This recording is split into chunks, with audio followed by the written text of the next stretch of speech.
తిక్కకు పరిష్కారం ఏంటో నాకైతే అర్థం కాల. ఈ తిక్కనాలనా ఏమనాలి, ఏంటిది, దీని పరిష్కారం ఏంటి?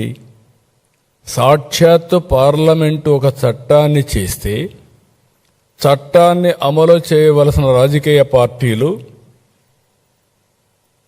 పార్లమెంటుకి అధికారం లేదు, మీరెవరు చట్టం చేయడానికి అంటే, నేను వస్తే నేను అధికారం వస్తుంది, నేను మళ్ళా ప్రజలు మోసం చేస్తాను, నేను అధికారం తెచ్చుకున్నప్పుడు నేనేం చేస్తాను చూస్తారు అని బెదిరిస్తే ఏమనాలని అడుగుతున్నా. ప్లాన్ ఏ, ప్లాన్ బి, ఈ రెండో చూసినప్పుడు నాకు అనిపిస్తుంది ప్లాన్ ఏ మొన్నటి వరకు 3 రాజధానులు 3 ముక్కలాట్లు, ఇప్పుడు ప్లాన్ బి.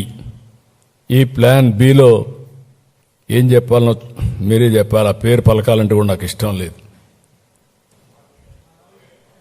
అదే చెప్తాను మావేగానే, అది చెప్పడం నాకు ఇష్టం లేదంటున్నా. మరిచిపోవడం మంచిది.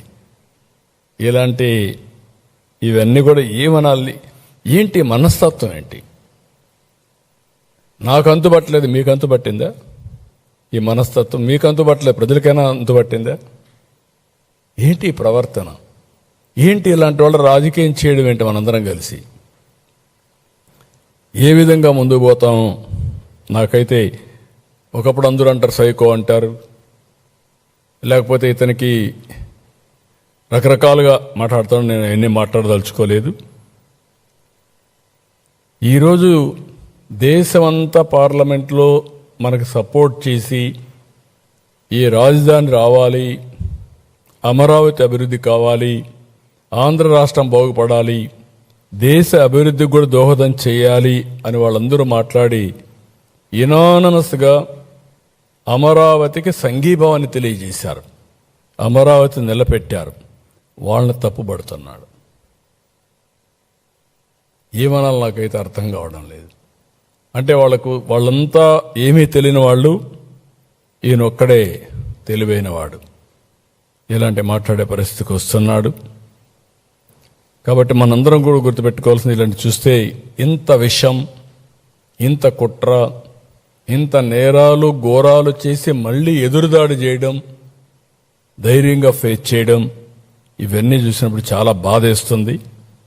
ఈ రాష్ట్రానికి ఇదొక ఎందుకు ఇలాంటి తెలుగు జాతి చాలా సమస్యలు ఫేస్ చేశాం, 1-2 కాదు. మొన్నటి వరకు ఉనికి లేని పరిస్థితి, ఇప్పుడు మన వాళ్లే ఉనికి లేకుండా చేయాలనే విషయం కక్కడం, ఇవన్నీ చాలా.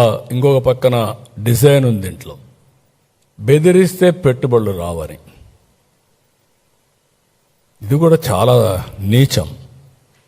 ఎప్పుడు కూడా మీరు ఏమి చేసినా ఈ ప్రభుత్వం ఫర్మ్గా ఉంటాం, ఎక్కడ తగ్గే పరిస్థితి ఉండదు. ప్రజాస్వామ్యంగా ఎవరు చెప్పినా వింటాం, అప్రజాస్వామ్యంగా మాట్లాడితే మాత్రం స్టబర్న్గా ప్రజాహితం కోసం ముందుకు పోవడం తప్ప ఇంకోటి లేదు. నేను ఒకటే గుర్తుపెట్టుకోవాలి, మనందరం చరిత్ర ఎప్పుడు కూడా రాస్తూ ఉంటుంది, నెగటివ్గా పాజిటివ్గా. అలాంటి వ్యక్తి గుర్తుపెట్టుకోవాలి. మీరు ఏం చేయబోతున్నారో కూడా చరిత్ర మిమ్మల్ని ఎప్పటికీ క్షమించదు.